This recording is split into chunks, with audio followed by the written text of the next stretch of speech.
Você viu aqui no Ciência Política, nós acompanhamos os primeiros números da eleição para a presidência dos Estados Unidos. A apuração começou aqui, entrou a madrugada e você viu o resultado com Donald Trump sendo reeleito.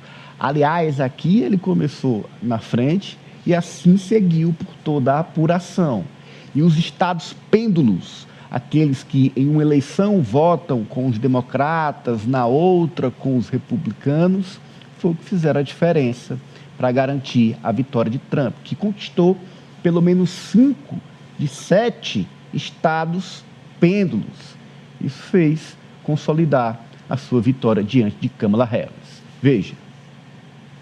A eleição presidencial, apontada como a mais acirrada em décadas nos Estados Unidos, terminou com uma vitória arrasadora de Donald Trump sobre Kamala Harris. Para chegar à Casa Branca, são necessários pelo menos 270 votos no colégio eleitoral, e para isso, vencer nos chamados estados pêndulo era crucial. Pensilvânia, Carolina do Norte, Geórgia, Michigan, Wisconsin, Arizona e Nevada são conhecidos desta maneira por não ter uma tradição republicana ou democrata, variando de acordo com cada eleição. Neste ano, Trump se impôs e garantiu pelo menos 5 desses 7 estados.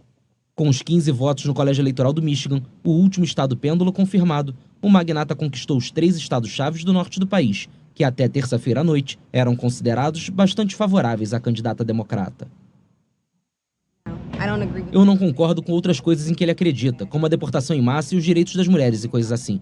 Acho que essas questões são maiores do que a economia.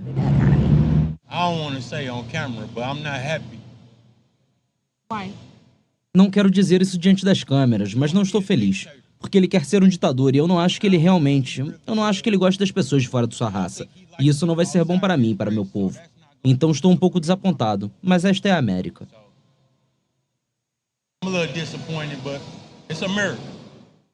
Os 19 votos da Pensilvânia foram garantidos na madrugada, um dos estados mais disputados na eleição presidencial americana.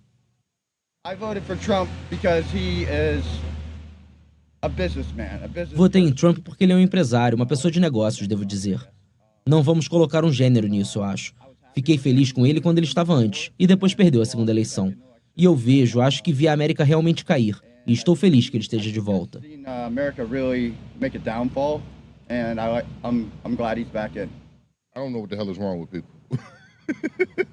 Eu não sei o que diabos há de errado com as pessoas. É por isso que não consigo explicar. Tipo, eu não acho honestamente que este país estava pronto para uma mulher afro-americana como presidente. E é por isso que eles votaram em Trump. Os 11 votos do estado do Arizona ainda não foram definidos. Eu só acho que ele vai melhorar as coisas, você sabe, para nós, para todos, não apenas para a América. Eu realmente acredito que ele é um gênio, então acho que estamos em boas mãos. Todos da Universidade do Arizona eram grandes fãs de Kamala, todos nós estivemos com ela, nós a endossamos, então é um pouco decepcionante por parte dos universitários. Mas você sabe, é o que é, foi uma eleição justa, foi vencida. A esperança é que nada grande venha disso. Espero que tudo fique em paz, todo mundo está bem com isso, mas você sabe, vamos ver o que o futuro reserva para nós. Trump já soma 292 votos no colégio eleitoral, contra 224 para Kamala Harris, restando apenas 22 terem seus destinos definidos. Tá aí, olha, muito interessante, né? Você viu a percepção dos americanos após o resultado da eleição. No finalzinho da matéria você viu os números que nós vamos atualizar a partir de agora. Se lembra do nosso mapa de ontem? Ele estava começando ali a se definir, começando a colorir. Hoje ele já está praticamente todo definido. Põe na tela então o nosso mapa da apuração americana, está aí na tela. Este é o mapa, os estados em vermelho, que garantiram até agora 295 delegados para Donald Trump, presidente eleito dos Estados Unidos, e os estados em azul são os estados que garantiram vitórias, 226 delegados para Kamala Harris, do Partido Democrata. Tá aí, então, você viu na matéria que a disputa na reta final se concentrou nos estados pêndulo. Vamos pegar 3 estados pêndulo, que são exatamente os 3 ali do extremo norte, começando pela Pensilvânia, que tem 19 delegados.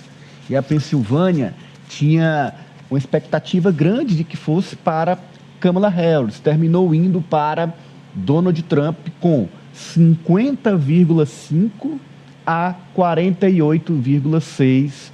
Você está vendo aí uma diferença de pouco mais de 130 mil votos, em torno de 130 mil votos. A Pensilvânia foi para Trump e não para Kamala.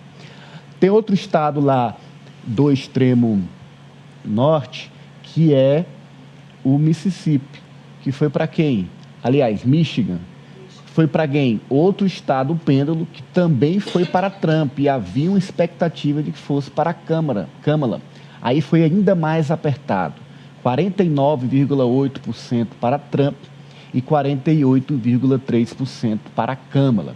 E por fim, Wisconsin, que é outro estado ali da região norte, que também é pêndulo, também se esperava que fosse para Kamala e foi para Trump. Também votação muito acirrada, essa ainda mais, 49,7 a 48,8. Com o Alessio é bom de conta. Deixa só o mouse em cima. Vamos lá?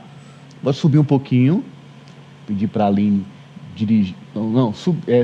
Exatamente. A Câmara tem 226 delegados. Vamos supor que ela levasse o Wisconsin. Deixa o mapa lá em cima.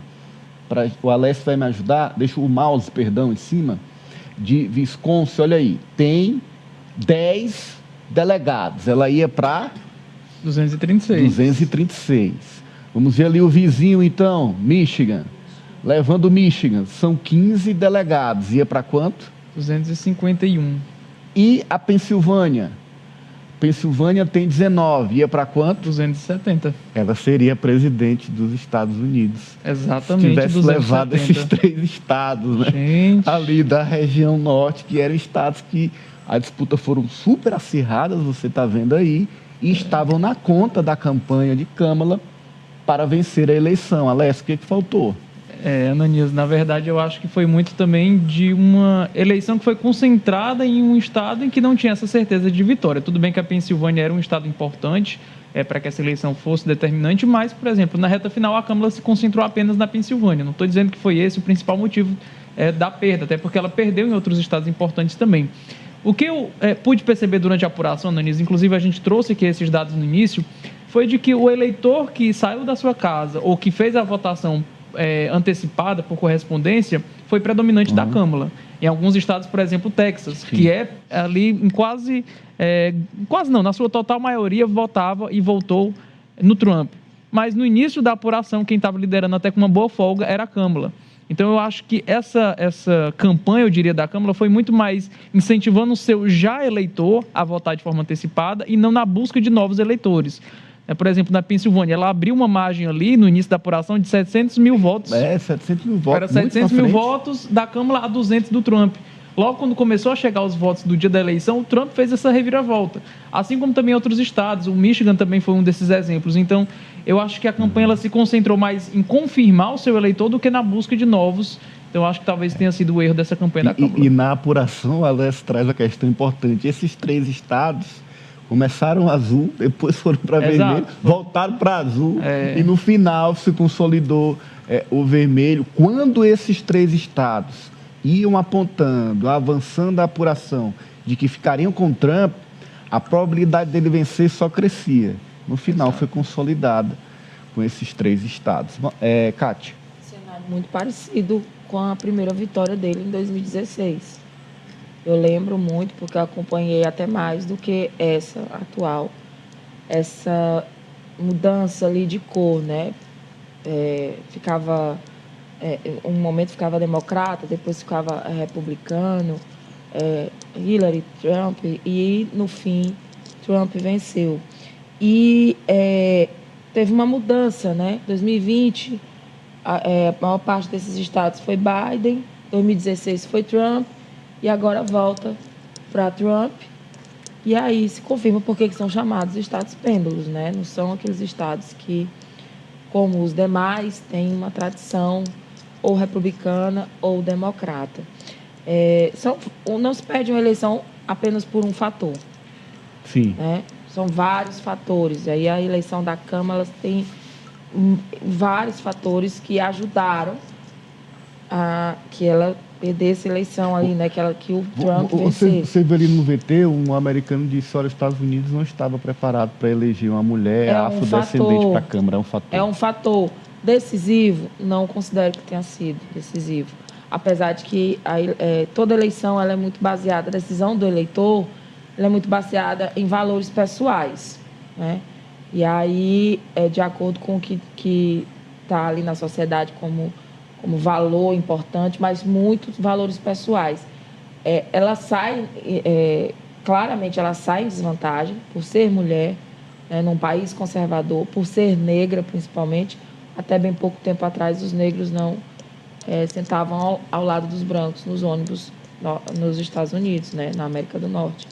Então, por aí você tem uma ideia de quão conservadora é essa sociedade. E aí tem essa questão da concentração, da campanha, do diálogo com os eleitores moderados, que o Trump se saiu muito melhor do que a Câmara nesse diálogo, e são esses eleitores ali que fazem a diferença. A avaliação do governo Biden, a demora em definir, o lançamento tardio. Então, assim, foram vários fatores que talvez a gente também não pode afirmar, e a gente também não pode afirmar, são vários fatores, mas a gente também não pode afirmar que se ela tivesse acertado nesses fatores, ela teria vencido o Trump, porque aí é tirar um pouco também do mérito dele. Sim. Ali, de como ele conseguiu dialogar com os eleitores e vencer. Venceu na maioria do eleitorado e venceu nos colégios eleitorais. Isso. Porque com a Hillary foi ao contrário. Exato. Ela ganhou no popular, né? Ela ganhou no popular, mas como a eleição lá não é direta, é uma democracia indireta. O voto é ali, os estados têm pesos diferentes.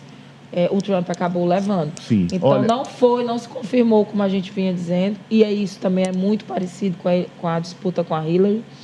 E eu estou falando isso aqui porque é importante para as nossas análises, para as análises dos políticos, para as análises dos economistas, para nós, enquanto jornalistas, né, que fazemos Sim. essas análises. Foi muito parecido também com a disputa com a Hillary, que se tinha ali que praticamente a Hillary venceria, né, levaria esses estados. Foi a mesma coisa agora, em 2020. A gente vai trazer agora uma repercussão aqui no Brasil. O que foi que disse o presidente Lula depois da confirmação da vitória de Donald Trump? Põe em cartela pra gente que o Osmando comenta e avança nesse tópico. Vai lá, Alessio.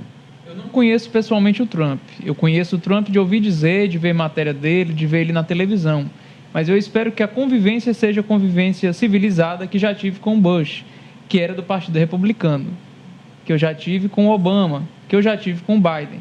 Essa é a relação que eu quero estabelecer, uma relação entre dois chefes de Estado, cada um representa o seu país, cada um tem interesses próprios nacionais. Tá aí, Osmando, o resultado e a reação do presidente Lula. Olha, a reação do presidente Lula é corretíssima, é a fala de um estadista que não pode pensar diferente do que ele está expressando nessa declaração, nessa postagem. Esperar que haja civilidade, de que haja uma cooperação, pensando cada um no seu país, mas pensando no mundo, sobretudo na questão da paz. Eu vejo que nessa eleição, o primeiro ponto é que as pesquisas eleitorais erraram redondamente. Eu vi ontem, a gente acompanhava, a gente via pelas pesquisas que era uma eleição difícil, acirrada, disputada palmo a palmo, mas as eleições, as pesquisas de boca de urna de ontem davam, com as urnas encerradas, encerrou a votação, dava a possibilidade de vitória da Câmara com 53% contra 48%. 53% contra 47%. Então, há um erro brutal nas pesquisas e há, com essa vitória avassaladora do Trump, não apenas no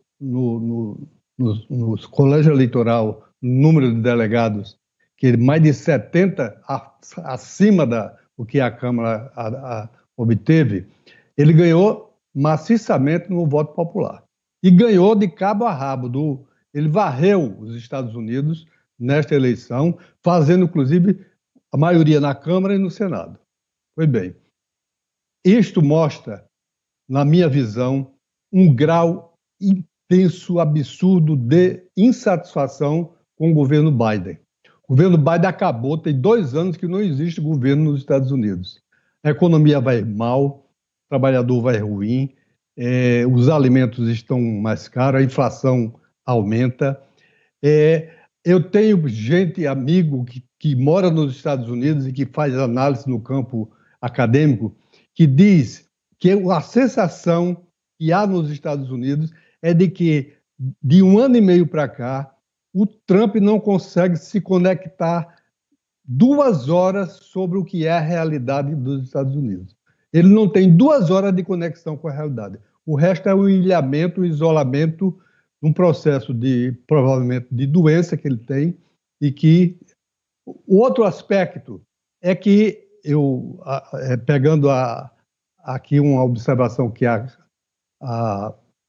eu ouvi aí de algum de vocês, é que o Trump conseguiu se conectar melhor com o eleitor, ele conseguiu falar e se fez entender, sobretudo por aquele eleitor insatisfeito, que é esse eleitor que está, mesmo tendo votado no Trump, no Biden na eleição passada, ele está totalmente decepcionado com o que a administração do Trump, do Biden, conseguiu fazer, sobretudo nesses 2 anos. O outro fator é que a Câmara, sendo mulher e negra, ela perdeu o peso dessas 2 condições favoráveis pelo fato de ser a vice do Biden de um governo derrotado. Então, isso é muito sério e a gente vai ter que ver quais são os caminhos que o Brasil vai tomar a partir de agora, que, na minha visão, eu continuo insistindo que o presidente Lula, que a América Latina inteira tem que ir para o BRICS, fortalecer o BRICS como alternativa para uma governança mundial, fora ou com Trump. Da eleição americana. Só colocar um adendo, seu Zé, falando assim, dessa questão aí de se conectar com o eleitor moderado, que é quem decide, né? Aquele eleitor que não tem uma preferência clara. Tem outra coisa. O desafio contra a abstenção, mais uma vez, foi vencido.